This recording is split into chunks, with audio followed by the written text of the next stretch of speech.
Hai, saya Dr. M. Jumpa kembali di Sekolah Kehidupan. Kali ini kita membahas people pleaser, baik hati atau penakut.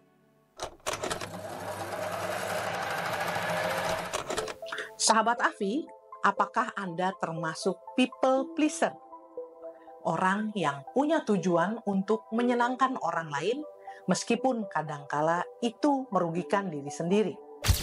Seorang Naguib Mahfuz mengungkapkan, jangan khawatir akan kehilangan orang lain. Tetapi khawatirlah, kamu akan kehilangan dirimu pada waktu kamu berusaha menyenangkan orang lain.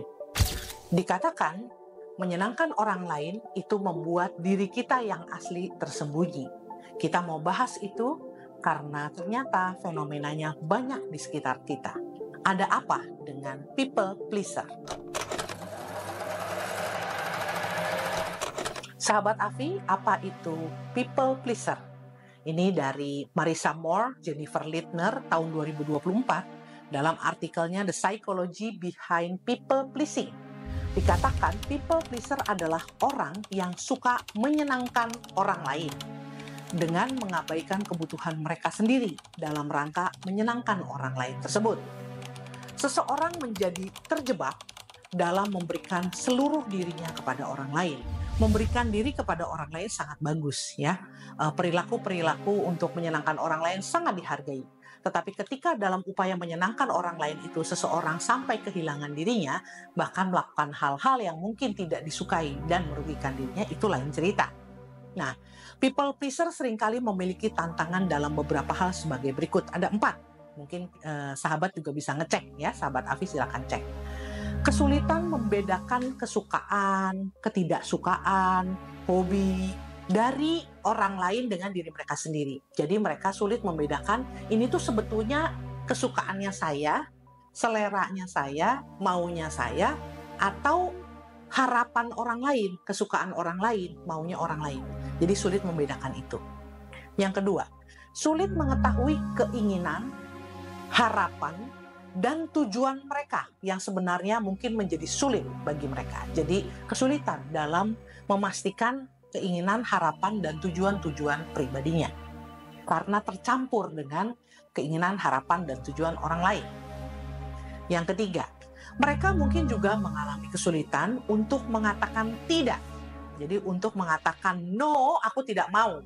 No, aku capek, aku tidak ikut. No, aku tidak berkenan. No, aku tidak mau pinjemin kamu duit karena aku tidak mau prioritas untuk itu. Kamu tidak dapat dipercaya misalnya. Itu sulit. Atau mereka mengatakan ya untuk hal-hal yang tidak mereka ingin lakukan. Jadi akhirnya iya, padahal tidak mau dan sulit mengatakan no. Gitu ya, sulit menolak. Yang keempat, sering berusaha keras, bahkan sangat keras untuk disukai, berusaha menghindari perselisihan, dan sebisa mungkin menghindari resiko akan ditinggalkan.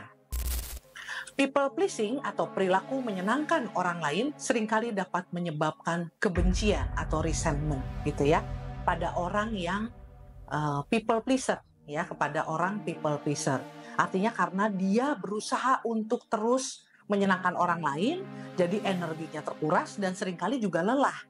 Lalu kemudian ketika tanggapan orang ternyata tidak sepadan, dia udah berusaha nyenangin orang lain, kok orang lain kayak memanfaatkan atau kayaknya nganggap enteng gitu ya, malah tidak menghargai, bisa menimbulkan kebencian. Tetapi juga people pleasing bisa menimbulkan kejenuhan dalam relasi. Banyak orang yang punya pasangan tipe people pleaser, pasangannya itu merasa jenuh, merasa bosan. Ketika ditanya kenapa, padahal kan seneng ya kalau punya pasangan yang mencoba menyenangkan diri kita terus, bayangannya seperti itu, tapi ternyata tidak. Memiliki pasangan people pleaser itu sangat membosankan karena dikatakan bahwa mereka tidak menjadi diri mereka sendiri gitu ya. Jadi akhirnya juga bosan, berusaha nyenengin terus, berusaha menyenangkan terus gitu ya. Nah, jika Anda menunjukkan perilaku menyenangkan orang lain atau people pleasing, Anda mungkin juga rentan mengalami kondisi kesehatan mental lainnya. Seperti yang paling banyak ada 2, depresi dan kecemasan. Beberapa contoh perilaku yang bisa diamati dari people pleaser. Kita coba lihat dalam bentuk perilaku sehari-hari ya. Berusaha menghindari pengabaian. menyesuaikan diri dengan perilaku yang merugikan dirinya. Udah tahu itu merugikan, udah tahu dia nggak seneng, tapi ya udah dijalanin aja terus gitu ya. Dia kayaknya ya udahlah gitu ya, membiarkan juga. Lalu mengabaikan kepentingan diri sendiri demi orang lain. Jadi dirinya sebetulnya dirugikan. Lalu mengalami kecemasan tentang pengabaian. Contoh ya kalimat-kalimatnya tuh, ya nanti dia marah gitu. Udahlah nanti dia jadi nggak senang sama saya gitu ya. Nah itu yang dia khawatirkan sehingga dia tetap melakukan people pleasing itu gitu ya. Berusaha mempertahankan kedekatan dengan mengorbankan diri sendiri. Bahkan sebagian dari people pleaser ada dikatakan membeli pertemanan. Supaya dia tetap punya teman, supaya dia tetap berada di dalam kelompok, supaya dia tetap diterima, dia membeli. Oke, dia kalau perlu keluar uang, kalau perlu traktir-traktir, kalau perlu apa, yang sebetulnya kalau dikatakan aslinya dia tuh nggak senang lakukan itu gitu ya. Tapi dia berusaha terus. Mengatakan kepada orang lain apa yang ingin mereka dengar untuk menghindari konflik. Nah, jadi misalnya orang itu senang dipuji, dia akan puji terus gitu. Orang itu nggak mau kalau didebat, ya dia nggak akan debat gitu ya, supaya nggak mau ribut, nggak mau berantem.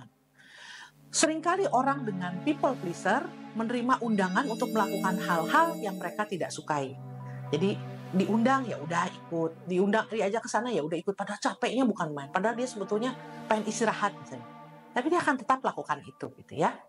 Mengalami tantangan dalam memperjuangkan kebutuhannya sendiri. Jadi kalau dia punya sebuah opini, ketika dia harus memperjuangkan dengan misalnya mau bersikap asertif, ya udah ngomong aja apa adanya gitu, itu susah gitu ya.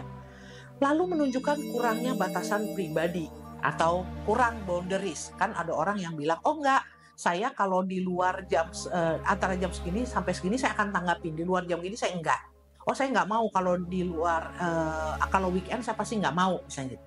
Kalau weekend khusus untuk family time misalnya. Tapi dia enggak setting. Kan ada orang-orang yang bisa setting boundaries. Orang bilang kesannya, ih kamu kok ini banget sih, egois banget gitu, tegas banget sama boundary yang kamu buat gitu. Kalau mereka justru sangat kurang dalam menetapkan boundaries ini. Mempersepsikan bahwa ia akan disukai hanya jika ia terus memenuhi kebutuhan orang lain. Kalau dia berhenti memenuhi kebutuhan orang lain, nanti dia tidak disukai lagi. Itu kelihatan ya. Lalu meminta maaf berlebihan kepada orang lain. Sering kita dengar kan dari orang-orang seperti ini, minta maaf ya, aduh sorry banget, ini salahku kok gitu. Ya itu ya. Lalu sangat jarang mengungkapkan kritik dan jarang tidak setuju dengan orang lain. Nah, apa penyebab orang menjadi people pleaser? Ada dua sahabat yang kita bisa golongkan. Barangkali ini bisa sedikit menjawab kepenasaran kita. Yang pertama adalah trauma response. Kalau sahabat Afi mungkin mendengar dalam menghadapi ancaman, seseorang itu bisa menampilkan fight, flight, freeze. Itu udah biasa ya. Ada yang kalau menghadapi ancaman, terus dia kalau dia takut, kayaknya kalah nih, kabur, flight. Tapi ada yang, ya gue nggak bisa digituin ya, udah kepepet, aku hadepin aja, aku serang balik, itu fight. Tapi ada yang kalau lagi menghadapin ancaman atau bahaya, sesuatu yang tidak oke, dia freeze. Aduh, nggak tahu harus ngapain. Jadi ke orang freeze gitu ya. Nah, tapi ada juga fawn. Atau kita, kalau di bahasa Indonesia mungkin menjilat gitu ya. Itu adalah sebuah cara dalam kompleks trauma, biasanya gitu. Dalam trauma yang kompleks, di mana muncul fawn ini sebagai upaya menyelesaikan konflik dan mempertahankan persetujuan dari orang lain dalam sebuah hubungan. Jadi kalau seseorang itu mengancam saya, daripada saya tidak bisa lari, mungkin karena saya memang dari keluarga itu atau dari kelompok pertemanan itu, saya untuk lawan juga saya nggak kuat. Kalau freeze juga aneh, jadi saya menjilat dalam tanda petik. Saya membuat senang orang yang sebetulnya mengancam saya, supaya dia senang pada saya atau paling tidak dia tidak menolak saya atau dia tidak menjahati saya. Jadi saya ingin mengambil hatinya, kurang lebih seperti itulah. Nah, jadi kalau dalam penyebab pertama ini yaitu people pleasing ini adalah sebagai trauma response, berarti orang yang terus-menerus melakukan people pleasing itu pasti ada pengalaman trauma. Sehingga responnya dalam melakukan fun, tadi dikatakan menyenangkan orang lain, menjilat atau ngebagus-bagusin supaya orang itu nggak musuhin dia, itu adalah bentuk respon dari trauma. Ada pengalaman traumatik dan itulah respon traumanya. Gitu yang pertama ya. Yang kedua, emotional dependence. Jadi, mengapa melakukan people pleasing, mencoba terus-menerus menyenangkan orang lain? Karena ada ketergantungan emosi. Ketergantungan emosi terjadi ketika seseorang memiliki kebutuhan psikologis yang tidak terpenuhi, yang mereka coba penuhi dalam hubungan interpersonal yang dekat. Jadi kalau saya punya kebutuhan psikologis yang besar untuk didukung, untuk disayangi, untuk diakui, untuk diterima, tapi itu tidak saya peroleh, saya akan mencoba mendapatkannya dong. Saya berusaha dengan melakukan people pleasing kepada orang-orang terdekat saya, supaya mereka suka pada saya, supaya kebutuhan emosi saya untuk disayang, dilindungi, apapun itu diperoleh dari dia. Jadi karena saya butuh sesuatu dari dia untuk memenuhi apa yang kurang pada saya, so saya people pleasing gitu maksudnya gitu ya.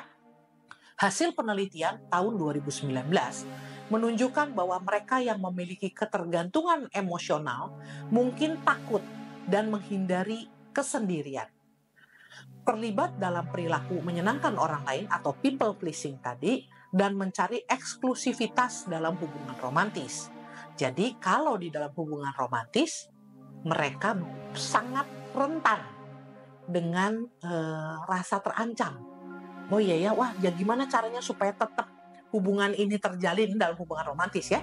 Maka dia tetap akan terus berusaha memuaskan pasangannya, menyenangkan pasangannya terus-menerus, meskipun mungkin dirinya sendiri tidak suka melakukan itu aslinya gitu ya. Nah, orang yang bergantung secara emosional mendambakan kehadiran orang lain. Mendambakan. Kita semua membutuhkan orang lain ya, sahabat Afi. Tidak ada orang yang tidak membutuhkan orang lain. Hanya masalahnya kecil atau besar kebutuhannya. Tetapi kalau orang dengan ketergantungan emosional, dia mendambakan. Harus ada orang lain gitu ya. Kerinduan ini dapat menyebabkan seseorang yang memiliki ketergantungan emosional untuk mengabaikan keinginannya sendiri demi memenuhi keinginan pasangannya atau orang lain. Tadi kalau setting romantis berarti pasangannya lah menjadi sasaran dia. Dapat dikatakan ada emotional void atau kekosongan emosional yang membuat orang merasa sangat berusaha untuk memenuhinya dengan menyenangkan orang lain. Sahabat Afi, sekarang mari kita hayati. Ada beberapa pertanyaan. Mohon Anda masukkan dan kemudian hayati. Pertama, apakah Anda kerap mengabaikan kepentingan diri Anda sendiri demi memenuhi harapan orang lain? Jadi, apa ciri-ciri people pleaser ada pada Anda? Itu yang pertama.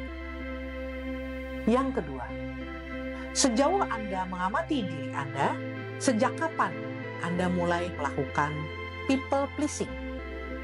Kalau nomor 1 tadi, oh iya ada ciri-ciri itu. Dilanjutkan dengan pertanyaan, sejak kapan? Yang ketiga, dari hipotesa Anda, apa kemungkinan yang menjadi penyebabnya ketika Anda ada ciri-ciri people pleaser? Memang apa yang paling Anda takuti? Yang keempat, sejauh apa dampaknya dalam kehidupan Anda dengan Anda berusaha terus-menerus menyenangkan orang lain? Apa dampaknya untuk kehidupan Anda? Nah, sahabat Afi, Anda dapat menghayati, merefleksikan, dan mencoba menemukan jawaban dari 4 pertanyaan di atas. Anda dapat menggunakan kolom komentar di dalam video ini bila Anda ingin membagikan sharing Anda, atau Anda dapat men-sharingkan secara personal melalui email @familia.indonesia@gmail.com. Saya yang akan membaca sharing Anda. Sahabat Afi, mengurangi perilaku people pleasing mungkin membutuhkan waktu dan usaha lebih. Karena menyenangkan orang lain atau people pleasing seringkali dimulai sejak masa kanak-kanak. pada orang yang tidak aman secara emosional. So, bila Anda kesulitan mengurangi perilaku people pleasing, tolong pertimbangkan untuk bekerja sama dengan profesional untuk membantu Anda mengurangi perilaku tersebut. Profesional kesehatan mental seperti psikiater dan psikolog dapat membantu Anda mengatasi kecenderungan people pleasing ini dengan mendukung Anda membentuk ikatan yang sehat dan aman dengan orang di sekitar Anda. Anda juga dapat belajar untuk menetapkan batasan atau boundaries dengan orang lain dan memperjuangkan kebutuhan Anda. Kemudian, saya juga akan memberikan beberapa kiat untuk mengurangi perilaku people pleasing ini. Yang pertama, renungkan keinginan, harapan, dan kebutuhan Anda daripada berfokus pada apa yang diinginkan orang lain. Jadi nomor satu ini adalah fokus pada apa yang Anda inginkan, yang Anda butuhkan, yang Anda harapkan, daripada dia pengennya gimana ya, nanti yang bikin dia senang apa ya, gitu. Lebih berfokus kepada itu. Yang kedua, belajar untuk menetapkan batasan dengan orang lain tentang apa yang akan bisa Anda toleransi dan tidak bisa Anda toleransi. Jadi Anda sudah punya batasan dulu. Oh, kalau sampai sini saya oke lah. Nggak perlu judes-judes banget juga gitu ya, sahabat api ya. Tapi kalau yang sudah seperti ini, ada batasnya, ini udah di luar toleransi saya. So, saya akan lebih gampang ngomong no gitu ya. Itu yang kedua. Yang ketiga, latihan sahabat untuk mengatakan ya pada hal-hal yang Anda sepakati dan ingin Anda lakukan, dan mengatakan no atau tidak kepada hal-hal yang memang tidak Anda inginkan. Ketika Anda berusaha melakukan itu, awal-awalnya sahabat, mungkin Anda terasa, aduh khawatir ya, aduh nggak enak ya. Tapi ketika Anda mulai membiarkan diri Anda untuk mengatakan ya pada yang Anda inginkan dan tidak pada yang tidak Anda inginkan, maka Anda akan merasa ternyata kenapa nggak dari dulu ya, gitu ya. Oke, ada lagi, yaitu adalah mencoba untuk membicarakan ketika ada hal-hal yang memang mengganggu Anda. Ini mengajak Anda untuk berkomunikasi secara asertif. Jadi jangan didiamkan. Kalau ada hal-hal yang mengganggu Anda, bicarakan. Dan yang terakhir adalah temukan hobi yang Anda betul-betul sukai dan lakukan hobi itu. Tekunilah, habiskanlah konsentrasi, nikmati dalam melakukan hobi yang Anda temukan itu. Tips-tips tadi dapat membantu Anda memperoleh kemandirian dan lebih percaya diri. Anda dapat belajar cara mengekspresikan keinginan Anda dan kebutuhan Anda dengan cara yang lebih sehat. Selamat mencintai dan selamat berkarya. Sampai jumpa lagi di sekolah kehidupan berikutnya. Dadah!